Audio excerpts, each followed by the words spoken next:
What a wonderful day today, friends. Today is Sunday. In these warm hands, I bring you a few hours of chaos, so make yourselves comfortable. We will now discuss everything that is happening in the world. Before we begin, I would like to say, friends, a big thank you to everyone who supports my channel today. If you are not supporting it yet, please do so urgently. There is a QR code on the screen, and there will be a link below that gathers various ways to support me and my editorial team. All your donations, subscriptions, and contributions are incredibly important right now. We work and continue to work, only thanks to them. So, please subscribe. You can support on Patreon or become a sponsor through YouTube. There is also an exclusive Telegram channel, Varlamov Plus. By subscribing, you not only support my editorial team, but also gain access to some exclusive content. In short, we can't do it without your support. Thank you all. And now let's move on to the Belarusian language. Yes, I continue to learn Belarusian and share my progress with you. Dear friends, as you know, I continue to study the Belarusian language and literature. Recently, I became fascinated by the beautiful poem about love, Star Venus, written by the famous Belarusian poet Maxim Bogdanovich. Every time I look at the stars, I remember Oj Maru, Boyatroshki, romantic. Star Venus rose above the earth, bringing bright memories with it. Do you remember when I met you? Star Venus had risen. From that time, I began to gaze into the night sky and search for the star. With their love for you igniting, from that time, I began. But the time for us to part is approaching. It seems that such is our fate. I loved you dearly, my dear, but the time for us to part. In a distant land I will be bored, with a secret love in my heart. Every night I will gaze at the star, in a distant land. Looking once at her growth, there with her we cast our glances, so that love might be resurrected with a hint. Looking once at her. Phew, this is very difficult. This is very difficult. I thought the Belarusian language would be easier. Friends, it is very difficult. Give your likes.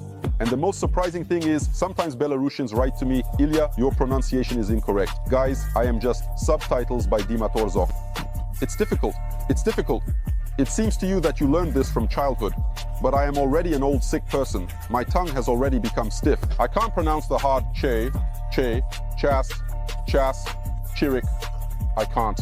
This is difficult for me, but I am practicing, and I say that I will do it. I will go through this journey and try to learn the Belarusian language. That's it. I'm going back to studying. Now, let's start the news.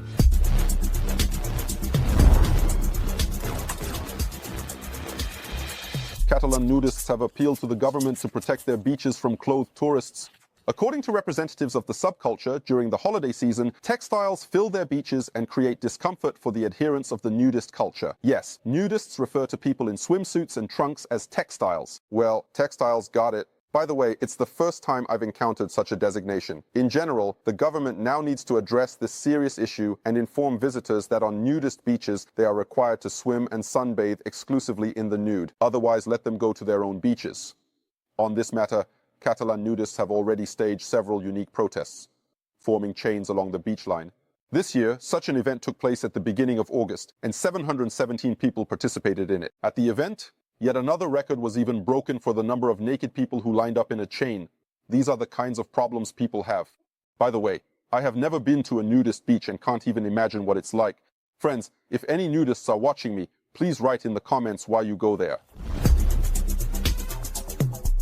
But it's not just the Catalans who are enthusiastic about naturism. In neighboring France, one of the museums in Marseille announced a special event in honor of a new exhibition. Once a month, art enthusiasts were asked to come and culturally enrich themselves exclusively in their birthday suits. By the way, the guides also work without clothes on this day. You don't need to persuade the French for long about such things. Museum visitors are happy to comply with this condition. And for those who don't want to walk around the elegant halls in the nude, they are always welcome on other days. The exhibition will run until December. The idea of allowing visitors to enter the exhibition without clothing is quite appropriate in this case. After all, the exhibition of the district tourist is dedicated to nudism. The exhibition features a collection of 600 photographs, films, magazines, and household items. In general, isn't that a good reason to visit the museum again? In general, maybe it will be useful for the youth. They say you can't drag young people to a museum these days. They want different kinds of entertainment. But here, an interesting reason has appeared. Friends, let's talk about the core values. In Russia, these are family, orthodoxy, respect for history, which is constantly being rewritten, and something else. enshrined in the new constitutional amendments. By the way, there are values not only in Russia. In France, for example, they are liberty, equality, and fraternity. They appeared back during the French Revolution at the end of the 18th century. And in the USA, the main unifying force is the American dream. This idea that every person, regardless of their background, social status, or current living conditions, can achieve success through hard work, perseverance, and talent. The American dream has gone far beyond the country's borders. It attracts many talented people who set out in search of their successful future. Among the most popular ways to immigrate to the USA are the talent visa, the work visa, and the investor visa. The first one provides an opportunity for talented people whose achievements in their profession are above average to move. In other words, it is not necessary to be a genius artist, athlete, or IT specialist. You need to show a higher income than your colleagues in your region, a higher education diploma, professional achievements, and the benefits of your projects to society. But not everyone who wants to obtain a talent visa ends up in the United States. The fact is, it is quite a complicated bureaucratic process. For example, the case for a talent visa in Russian and English can range from 200 to 1,500 pages. It's not enough to just write it. You need to gather the information that is important for the US Immigration Service and present it properly. This is exactly what the company Migrator does. She helps obtain talent visas, as well as work visas, investor visas, and entrepreneur visas in the USA. The company's staff are experienced lawyers licensed in the United States. They will schedule a consultation, provide all necessary recommendations, prepare your case, and submit the application to the U.S. Citizenship and Immigration Services. The preparation of an individual case takes approximately 3 months depending on its complexity.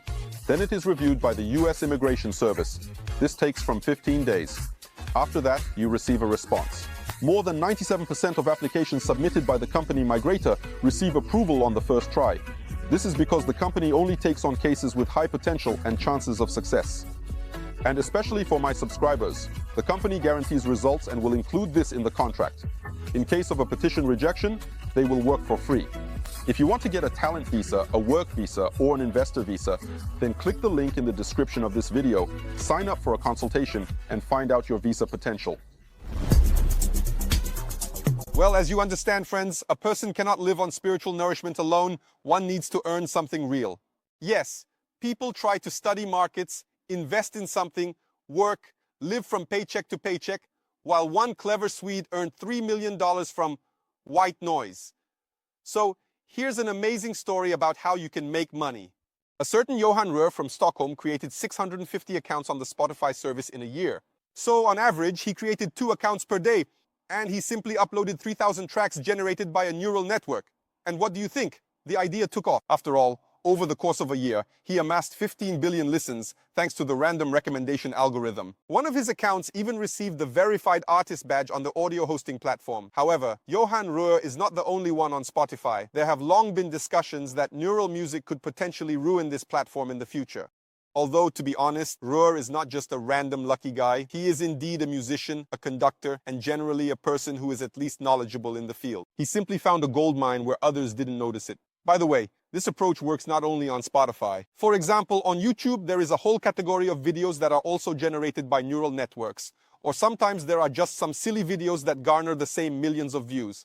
And I can imagine how much money some guys make there, especially when it comes to long videos. Another point is that when you look at all this, you immediately get the temptation to also upload some 5-hour silly video, thinking that it will also go viral, garner millions, billions of views, and I will constantly earn some money from it. But it's more like a lottery because the number of such videos is enormous, and only a few make money. So it's probably not worth betting on this. It's better to earn money through other means. Still, with your talent, your hard work, and methodical effort, you will achieve success. This story is more about luck, about a lottery where the algorithms noticed you, picked you up, and you managed to earn something. Kids, if you are listening, this is not the path to success. This guy just got lucky. It's better to study, work hard, and create something unique. Don't rely on neural networks. The publication 7 on 7 shared a funny urban legend. Residents of Kirov and Magnitogorsk have been discussing a creepy tale for several years now, in the spirit of combat mosquitoes or terrorist pigeons. Only in this story, ticks are involved. The gist of the story is that once a man and his wife were walking in the forest and saw 2 packages being dropped from a plane flying in the sky. They approached the bags and cautiously and carefully saw that they were not filled with money or food, but were teeming with real ticks. According to the reader who told journalists this creepy story, some locals talk about it as a well-known fact. It's unclear where and when this tale originated.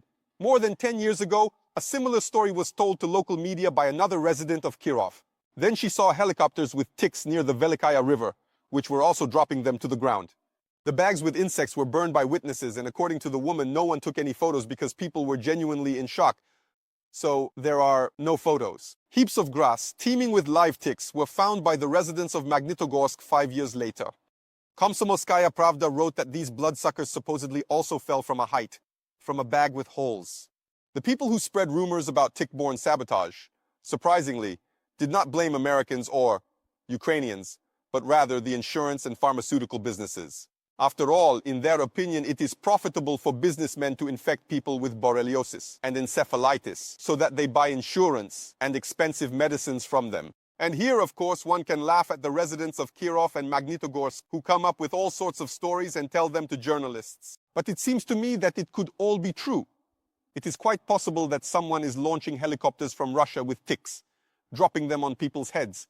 They spread across the country and are then found in the State Duma, the Kremlin, various government institutions, and authorities. Otherwise, how else can you explain all the harm they cause to the country?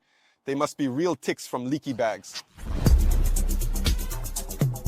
Meanwhile, tourists vacationing at the seaside resorts of the Krasnodar region have started complaining about bedbugs and cockroaches in their hotel rooms.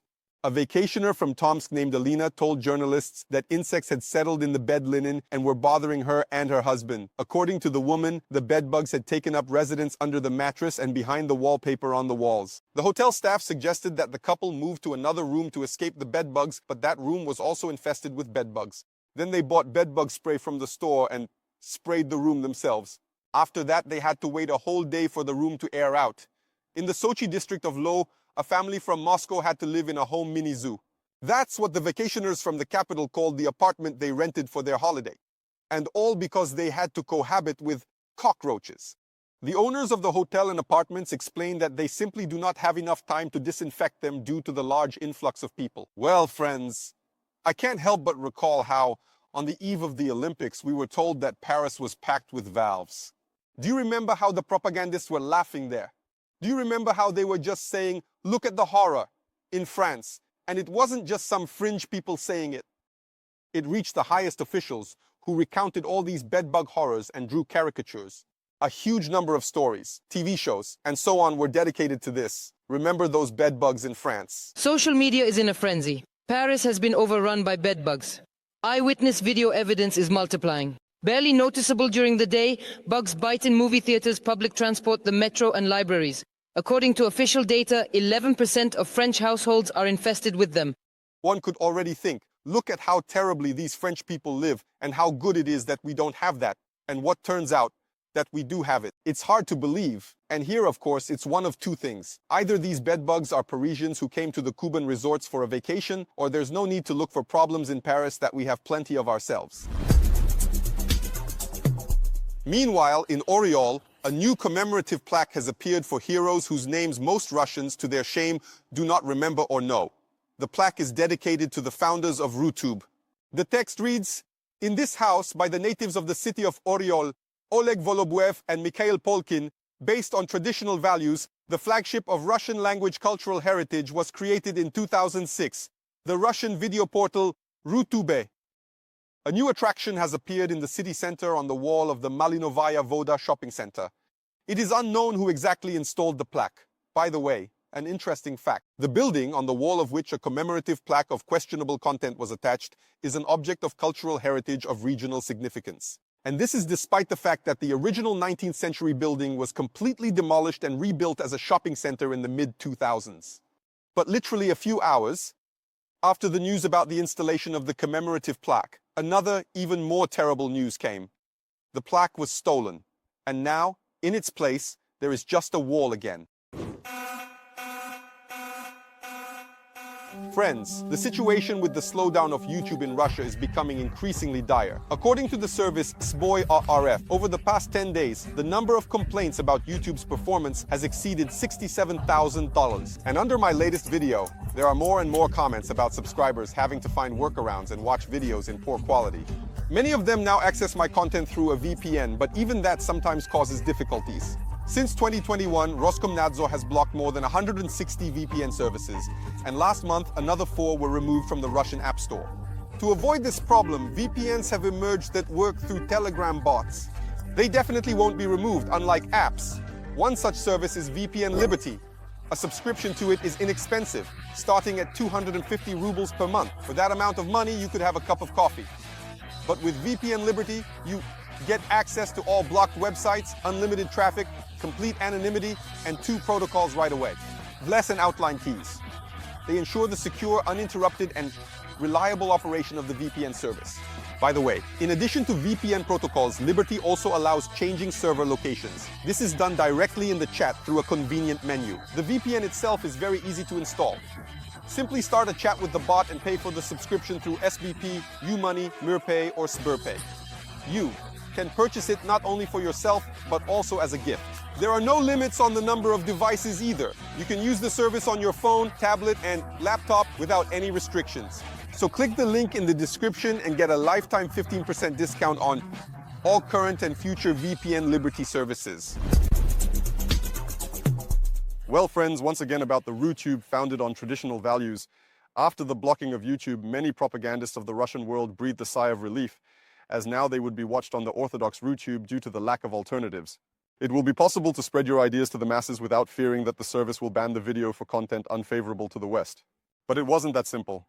The well-known nationalist Kolmogorov ran into censorship on RuTube. Trouble came from an unexpected place. The service did not allow the unfortunate Kolmogorov to upload an episode of the show Igor Stanislavovich about the conqueror of Siberia, Yermak, which previously aired on Russia Today. The reason for the ban was a violation of the rules, and the video did not pass moderation by a human. So it's not that the algorithms are failing, no. A human watched this crap and said, "We don't need this kind of garbage on RuTube." Naturally, you understand that Kolmogorov did not expect such betrayal and declared war on the Russian video hosting service. More precisely, he called for a special military operation against the service. He wrote about this on his Telegram channel, but later, he deleted this and other posts complaining about RuTube. I urge all normal Russian people to completely boycott this disgraceful platform which conducts a more aggressive Russophobic policy than even YouTube. Apparently, they called and promised. Later, he wrote another post in which he stated that he had entered into a dialogue with the service and hoped that everything would improve. And he did all this not for himself and his channel, but for others like him who will revive Russian blogging on the national hosting platform. So this is the remarkable story that happened with Igor Kolmogorov, and it is worth recalling once again the problem with all these clones and replacements for YouTube that we are seeing. This is YouTube, VK Video, and they are making some other platforms. The problem is not even that there is no audience there, but there really is no audience. For example, you can look at VK Video. If you go there, you will see videos that get millions of views, but there are no likes or comments. Anyone who has published their materials on platforms with a transparent promotion and counting system understands perfectly well what the ratios should be there. Well, it can't be that your video was watched by 1.5 million people and you only have 500 comments and 1,000 likes. That just doesn't happen. These are fabricated numbers. And okay, they live in their fictional world, but the main problem is that these platforms are going to manually censor absolutely all content to determine what is acceptable and what is not. To review everything before publication as if it needs to be approved by Comrade Major, as if you are writing to a colony and not publishing it on a service for people to see instantly. There. All of this is amusing, strange, and it's clear that in this format, these platforms won't even come close to competing with YouTube. There will never be an audience there.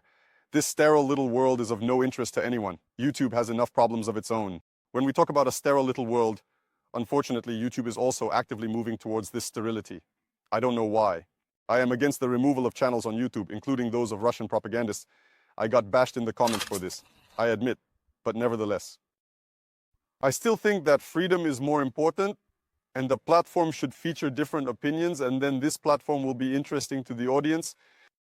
It's getting further and further away, but at least YouTube can still be used. There's at least some small window of fresh air there that can be opened a bit. As for all these alternatives, they are initially stillborn projects. There is no chance for them, no matter how forcibly users are driven there. I'm sure that nothing will work out. Stay on YouTube, friends. Find ways to bypass the block. Install a VPN. There are plenty of articles online on how to do this. I hope you succeed, and we will spend a lot more time together. Hugs, let's continue discussing this mess. If I hadn't been learning the Belarusian language, I would probably be surprised by this news. The thing is, just the other day, Alexander Grigorievich said that Belarusians should start getting used to the idea of a different president. Well, like, he's not eternal.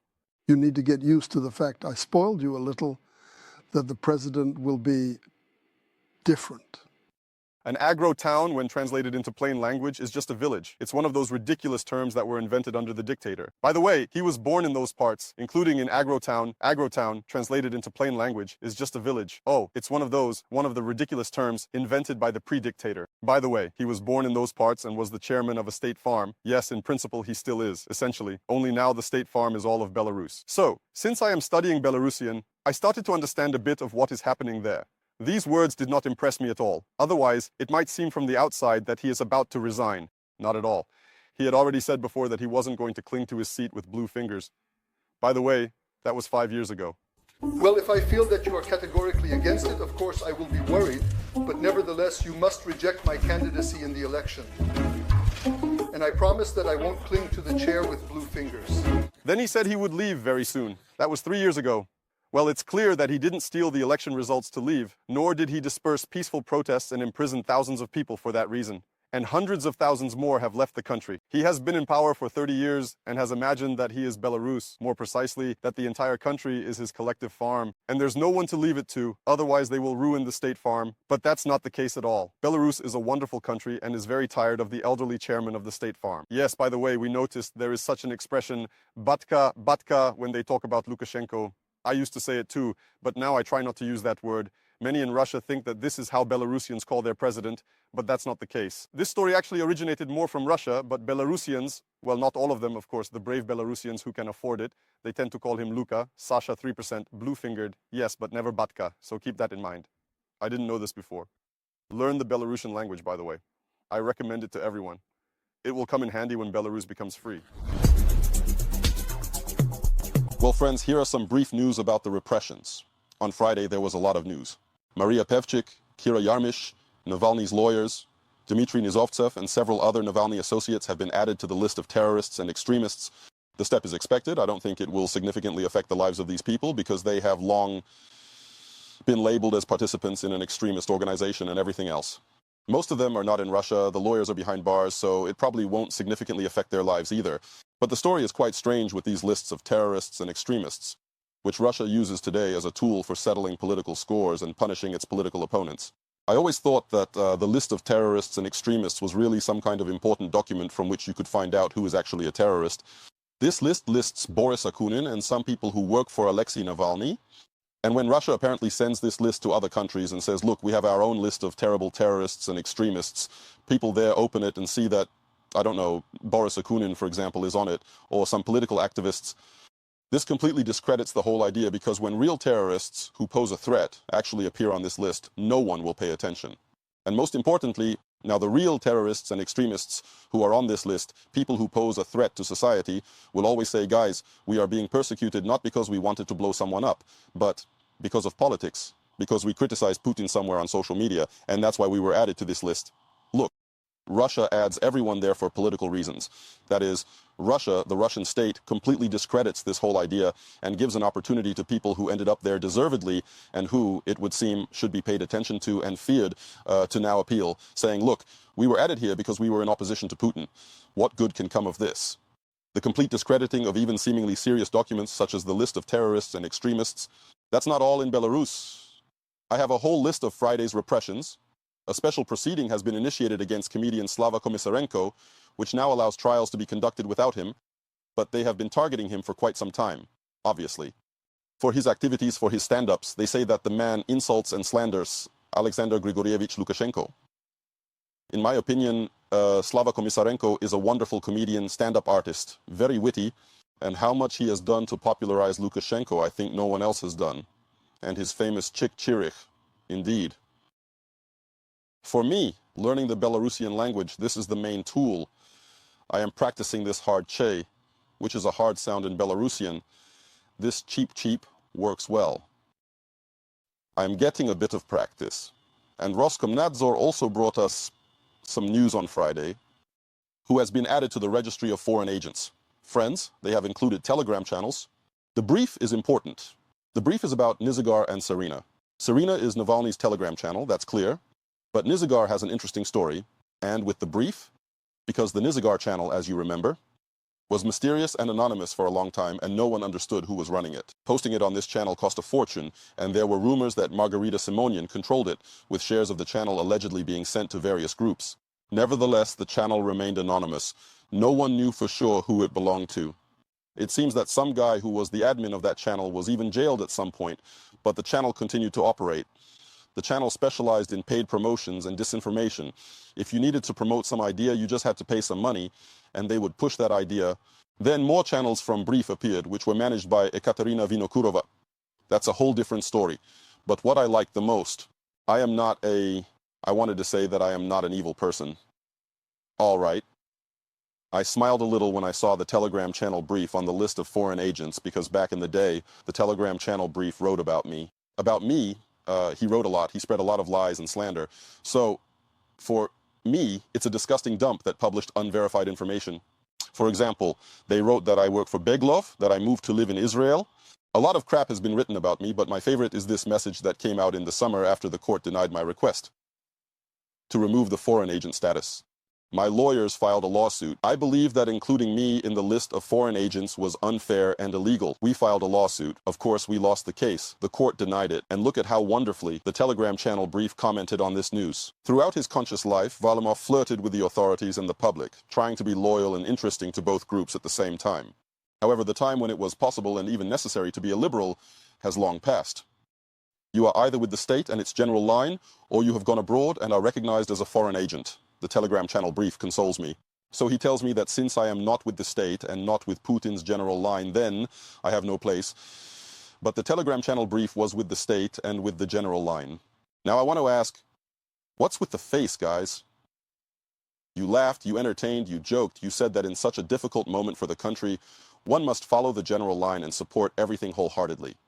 You supported all of this wholeheartedly, so what happened? Why are you now on the list of foreign agents? And read today how Ekaterina Vinokurova, who was running this channel, is now writing in tears that she no longer wants to live, and how can this be, and that it was her life's work, and you ruined it like this, and this is a public execution, ha ha ha, oh ho ho, and where were you before? Of course, the list of foreign agents. There is nothing good about it. It is unfair. It greatly complicates life. There is nothing funny about it. It is a repressive political measure. I do not support political repressions even against my opponents. I just want to remind all these people, never say never, especially if you live in Russia. Well, probably the main topic of the week, and apparently of the coming weeks and most likely months, is the war that has come to Kursk Oblast. Kursk Oblast, which previously hardly appeared in news reports, is now the center of attention because the Ukrainian army, the armed forces of Ukraine, have occupied quite large areas. It is reported that more than 1,000 square kilometers are occupied, and the offensive by the armed forces of Ukraine continues.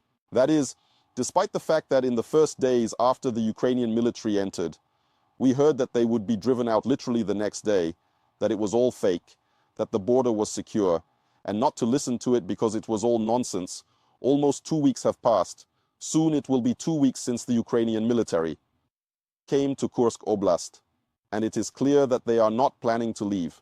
And it is clear that Russia does not have the ability to quickly drive them out and regain control over the regions they have occupied.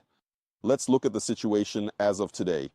So, contrary to the upbeat reports from the Ministry of Defense, which as usual have already claimed victory 100 to 500 times, the realities are quite different. The offensive of the armed forces of Ukraine has been ongoing all week. It may have slowed down compared to the first days, but nevertheless it continues. On Monday, the leadership of Ukraine finally officially acknowledged that the hostilities have moved to the territory of Russia. The commander of the armed forces of Ukraine, General Syrsky, reported that the Ukrainian army controls 1,000 square kilometers of Kursk Oblast. The authorities under the control of Russia and the Kursk administration reported the loss of 28 settlements. Unlike the early days of Ukraine's offensive operation, numerous photos and videos have started to appear. In some, soldiers of the armed forces of Ukraine are seen taking down Russian flags, while in others, they are calmly walking upright through the streets of various settlements. The Z audience is reacting hysterically, and the range of reactions is enormous. For example, from "we will defeat everyone and reach Kiev" to "everything is lost, we are losing the war." Try to look at it cynically, although it is insanely difficult, with fewer emotions. Look at the map, preferably the map of Russia, and compare these lost territories with the map of vast Russia.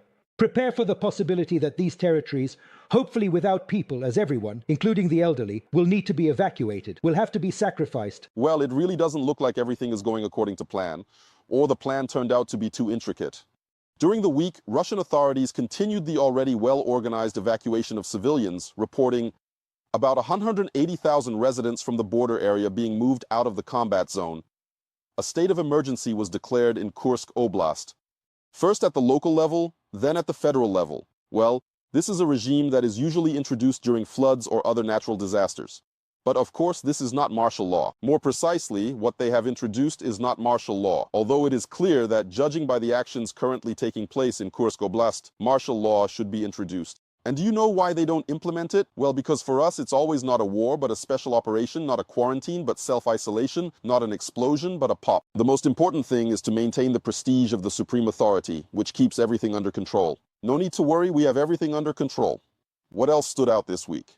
A huge number of prisoners, too many videos, and in them, too many Russian soldiers, and it is no longer possible to hide this. According to reports, which are again difficult to verify, there could be up to 2,500 prisoners. Numerous videos of destroyed columns and armored vehicles have appeared, and these videos are from both sides. Moreover, there have been some embarrassing moments. At least twice, the destruction of Russian troops by Russian aviation was shown. In general, well, friendly fire, as it is called. Meanwhile, the Pyatorochka store has reopened in the court, where the remaining local residents and Ukrainian military personnel are shopping. However, now only for cash. Meanwhile, Kiev has appointed a military commandant for the occupied territories, with the telling surname Moskalev. On Friday, it became known that the armed forces of Ukraine destroyed a bridge over the Sem River in the Glushkovsky district. The Russian troop grouping found itself on the verge of encirclement after this. The two remaining bridges are subjected to regular shelling. And here, the situation with Kherson is repeating itself. Either the Russian troops need to retreat, or they will be left without proper supplies, cut off by a fairly wide river. And at their rear, they have the border with Ukraine. In other words, for Ukraine, this is an opportunity to occupy even more territories in Kursk Oblast, and it seems that this is their further plan. In Sudzha itself, the monument to Lenin was demolished. Putin threatened to show Ukrainians what real decommunization means, but now decommunization has already come to the territory of Ukraine. Kursk Oblast. The Ukrainian authorities themselves have started allowing journalists into the regions of Kursk Oblast controlled by the armed forces of Ukraine. An Italian film crew has also visited the area. The Russian Ministry of Foreign Affairs was very agitated about this and even summoned the Italian ambassador. Russian servicemen of the 155th Marine Brigade recorded a video with the head of a Ukrainian soldier impaled on a stake. All of this looks strange, some kind of extreme brutality. By the way, this particular brigade is accused of committing multiple war crimes. The reaction to this in the Z audience is also varied. Many support and say, yes, good, wonderful. Some say there is nothing wrong with it. But there are also those who agree that such stories do not reflect well on the Russian army. And it is clear that a lot of things happen in war. There are no beautiful wars. War is always disgusting and dirty. War crimes are committed by both sides, and there are no holy armies, and everyone knows this. But such things are usually not shown. And when this comes to light, it shakes up the public a bit and allows them to perhaps see what war really is. Yes, there is nothing good there, including such things happening. And even some loyal pro-Russian Z channels are a bit shocked and outraged. Should such things be shown at all? Should a Russian soldier really be depicted with the head of an enemy on some kind of pike? Additionally, Apti Alaudinov, the commander of Akhmat, has become a public figure. And the Deputy Minister of Defense of Russia, by the way, just to be clear, this is not some obscure military figure. All last week, he was telling how the brave Akhmat accidentally missed the Ukrainians because they passed by. And earlier he said that the Akhmat fighters cannot be captured because they never surrender. Later, when numerous pieces of evidence of their capture emerged, he began to say that they were no longer real Akhmat fighters. Apparently, they are being written off retroactively. And then he fell out with the Z bloggers. The reason here was his media activity. Abtil Ludinov, he is now somewhat like Prigozhin there. Remember when Prigozhin was almost daily coming out with such field reports, recording something on camera, and making rather harsh statements. Here the situation is a bit different. That is, it only looks similar stylistically when we see Abtil Ludinov in a helmet, in protection. The videos are clearly not being filmed in an office. The person is somewhere, at least in the combat zone. It's unclear how far from the front line, but that's not the point. He constantly records some encouraging videos where he says that everything is under control. We've already ground them all down. Everything will be fine, and victory will be ours. And periodically his statements seem, well, how to put it more gently, overly optimistic. Overly optimistic. And the reality that exists, which we observe through photos and videos, and the actual situation on the front, does not correspond to the statements of Abtea Ludinov. For example, he said there that Ukraine does not control Sudzha, that there is nothing there. That is, on the one hand, we see how Ukrainian journalists are already arriving in Sudzha from the Ukrainian side. The military there are taking down the Russian flag from the administration building or some nearby building and everything else. We already have this footage. Abtea Ludinova says, no, we're fine. We control the whole situation here. There are some small groups, nothing serious. And this started to raise questions among the Z audience, who began to tease and poke Abtea Ludin a little, saying, well, where is your Akhmat? This is a separate topic in the Z audience, the attitude towards Akhmat and the Chechens. You know how some people call them, and everyone who can, they are quite skeptical about the real combat feats of this unit, their actual participation in the hostilities. This, of course, makes them very angry, and a conflict flares up on this basis. So, after one of the Z audience bloggers asked Abtea Ludinov a question like, what now the court, what do you say? Abtea Ludinov decided to respond with the following speech. Let's listen to it. I'll tell you, you really don't have the guts to ask me anything at all. You don't have the guts. And someone like you has no right to question me. I know my job, I do it. I fight. Whoa. Yes, that was very intense. And again, such a discussion could have taken place between two military personnel or two military bloggers, but still, the person in the video who was speaking in a manner typical of casual conversations, I don't know, somewhere in a courtyard, was speaking on behalf of the Ministry of Defense of Russia. He is the Deputy Minister of Defense. He is a general, meaning he is a person representing the army. He is the face of the army. Here again arises the question, does the Russian army really have the face of Abtea Ludinov? And this situation wants to be commented on by Oleg Kashin, who is very knowledgeable about various figures. Oleg, hello, the floor is yours. Hello, Ilya. From the very beginning of the war, its face from the Russian side has been the Ministry of Defense spokesperson Igor Konashenkov, a notorious person, a person with that expression on his face that immediately shows he is lying, and those numbers he mentioned. The stories he retold quickly turned into such a notorious symbol of state lies, and at some point Konashenkov was pushed aside somewhere. He still works in the Ministry of Defense, but he no longer appears frequently and is no longer the face of the war.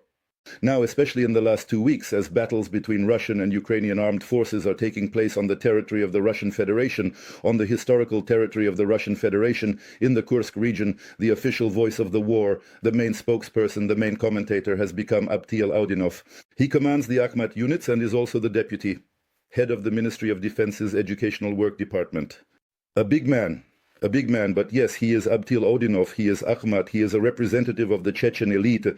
Moreover, this spring, when there were rumors, actually quite convincing ones, although later he somehow recovered, there were rumors about Ramzan Kadyrov's illness and that he would literally die soon. The newspapers wrote that Abtea Ludinov is the desired successor for Moscow. Indeed, during those approximately 2 years of war, when he appeared on television, Abtea Ludinov stood out from the crowd of these people with golden pistols, so to speak. And here in the Kursk region, it was as if something broke. At first, he literally turned into Konashenkov, explaining why the Ukrainians could so painlessly pass through the borders of the Kursk region. Because they are cunning, yes, and they bypassed the positions of the Chechen security forces. If they hadn't bypassed, then the Chechens would have fought back. But here, well, as they say, there are many reasons for jokes about the TikTok troops. Then came once again the classic Konashenkov numbers, claiming that Chechen fighters were destroying Ukrainian invaders by the thousands. And some announcements that the problem in the Kursk region would be resolved in a couple of days. A couple of days would pass and nothing would happen. And then we saw a new Abtea Ludinov, who, no longer so refined but in a classic bullish manner, began to communicate with both Ukrainian counterparts and the Russian audience. So the war correspondent who asked him something asked this rooster, didn't have the guts, and addressing Zelensky, called him a fuck, and Syrsky, the Ukrainian commander, a turkey. Gradually, this laconic, respectable, and intelligent Chechen security officer is turning into a laughingstock, just like Igor Konashenkov, and perhaps even more radically. And here, without touching on what is happening on the Kursk front and in general not knowing how it might end there, I will try to note that yes, before our eyes, some of Abtil Audinov's ambitions to become the new potential leader of the Chechen Republic are obviously collapsing. A person who fusses so much, a person who behaves like that, well, probably isn't very suitable for any high political office. Well, the indicator itself speaks to the situation at the front. If this man who maintained his poker face during the most difficult moments is now so nervous and fidgety, it means things are not going well there. I think, moreover, that yes, although for many Russian observers all Chechen security forces represent roughly one group, Abtil Odinov stands slightly apart from the Kadyrov system. He and his parents, unlike the parents of Ramzan Kadyrov, were never on the side of the separatists in the 90s during both wars. On the contrary, all of Odinov's relatives fought on the Russian side from the very beginning. Many of his uncles and some other cousins died there. And yes, he actually took a position on his own line and fell out of favor a few years ago when he jokingly slapped a portrait of Ramzan Kadyrov, which was also reported by Novaya Gazeta, and he was punished for that. The war became an original way of rehabilitation for him and seemingly a successful one, but now we see that he is bogged down somewhere between Sudzha and the village of Tyopkina and is unlikely to return to Grozny in triumph. What is happening in the Kursk region, besides the general war narrative, besides the story of the Russian-Ukrainian war, is also a Chechen political story, and before our eyes, a potentially important player in Chechen politics of the foreseeable future is losing his positions. This is happening regardless of what we know and think about the war. Friends, take a close look at this picture. What do you see? Yes, it's a new print. But what do you think it means? I'll give you a hint. This is a collaboration with the artist BFMTH, with whom we have already released the beloved Panelka and childhood t-shirt. The work of BFMTH is provocative art which resonates with society and makes one think. It is precisely such bold and talented artists that I strive to support and collaborate with, so that as many people as possible can learn about their work. BFMTH was largely influenced by black metal album covers, and the artist's pseudonym is a reference to a popular character in this subculture, the demon Baphomet. BFMTH prefers not to reveal his real name, nor show his face, which adds intrigue to his work. Many of his works are built on wordplay and meanings, as is our new collaboration. The cops are coming true. The artist played on a very famous slogan of a large Russian company. Have you guessed what it's about? While you're thinking, let me remind you that all our products are of very high quality. It's always 100% cotton with a design made using everlasting screen printing. It won't lose its brightness and will look brand new even after the 100th wash. By the way, we've slightly changed the cut of the t-shirt, so now they'll look even cooler on you. Now you can follow the link in the description of this video and quickly buy a new cool t-shirt, as all the merch in my store is limited edition and might just run out. In general, the topic of conscripts has been constantly mentioned this week. Some military expert, following the deputies, starts saying that the front line is the best place for conscripts. Then worried mothers say that their children are being prepared for deployment to the Kursk region immediately after taking the oath. And then there are interviews and videos of conscripts in captivity. There are also reports of conscripts being forced to sign contracts. And the most terrifying thing is that parents are searching for their missing children. In general, it's clear that the topic is sharp and relevant. When people talk about conscript soldiers and their participation in battles, they like to refer to the experience of the Afghan war, when the entire army was made up of conscripts, well, except for officers and warrant officers, of course. There is just one small nuance in this argumentation. Actually, not just one. See for yourself. Firstly, the war in Afghanistan was lost back then, which ultimately resulted in the deaths of 16,000 young guys. It's unclear. It's completely unclear. Although compared to the number of losses in the current ongoing war, those losses seem relatively small.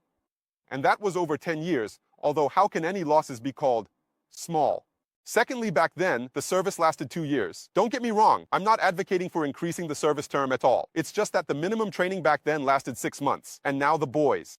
Those who have only a year to serve are sent to the border right after taking the oath, and they really don't know anything. Because even now, there is no state of war. The Kursk region is not considered a zone of the special military operation. Heavy fighting is ongoing, with 1,000 square kilometers occupied by the Ukrainian armed forces, and there is only a state of emergency there. True, it was elevated to a federal-level state of emergency, but it's still as if there's some kind of flood, well, or forest fires. Although there is a war, which again is not even called a war. And since there is no war, there are no obstacles to sending the boys there. Especially for contract soldiers. Now they are paid millions and no one is particularly eager. But for a conscript soldier, the allowance is a couple of thousand rubles, practically for free, and no need to ask. Well, you have to admit, it's convenient. Thirdly, various Gurulyovs and other ghouls love to harp on the phrase, "they are just children." What kind of children are they? Shout the Gurulyovs. These are men. They have weapons in their hands. They took an oath to defend the motherland. Damn. And here's my question.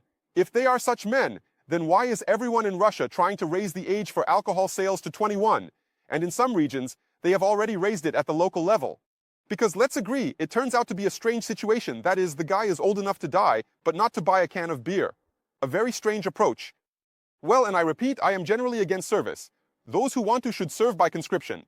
If it exists, mandatory military service is needed to teach a person a military specialty and release them home in a year. Because wasting youth in such terrible demographic conditions as ours is just extremely stupid.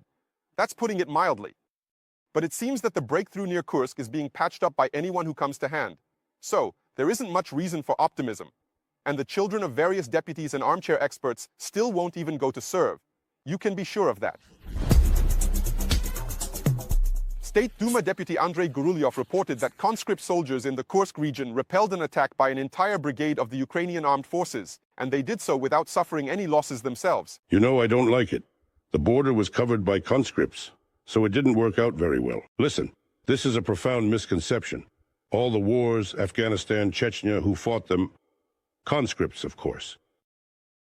I'll tell you more. Even in this war, conscripts also repelled an attack in the Kursk region, a whole brigade, and they didn't lose anyone. They took out 60 of them, and they retreated. In case anyone doesn't know, Deputy Gurulyov is a United Russia member with the face of a heavily drinking retired general. This completely matches Gurulyov's biography. And he is also a regular guest on Solovyov's program, where he constantly spouts the most outrageous nonsense. For example, he suggests hitting the Netherlands with a nuclear strike. The same nonsense in this case. The whole world was stunned by a stream of videos showing soldiers who looked like children, surrendering. Ukrainian soldiers reported and showed that they encountered almost no resistance in the first days. And Gurulyov's conscripts are heroically fighting and defeating entire experienced brigades of the Ukrainian armed forces. I wonder, how are they defeating them? With magic spells like in Harry Potter. When Belousov was appointed instead of Shoigu, Svetlana Koren was absolutely thrilled by his words. Remember, it's okay to make mistakes, but it's not okay to lie. Like, oh, now they will tell us the truth, now we will live well, and finally, there will be order in the army. It sounds beautiful, of course, but absolutely nothing has changed. And as for the utterly brain-damaged Deputy Gurulyov, he lies without even blushing. This cannibal believes that yesterday's school children belong on the battlefield.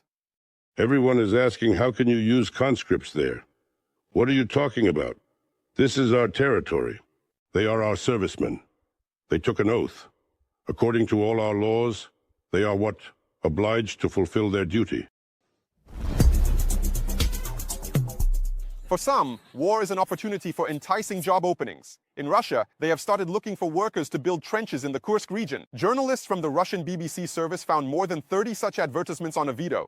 Most of the ads are looking for rotational workers. The construction involves fortification structures, trenches, pillboxes, and anti-tank structures. They offer from 5,000 to 7,000 rubles per shift. Here is an example of an advertisement posted by a St. Petersburg construction company. For the construction of the second reserve line of defense in the Kursk region, laborers are needed for building fortifications.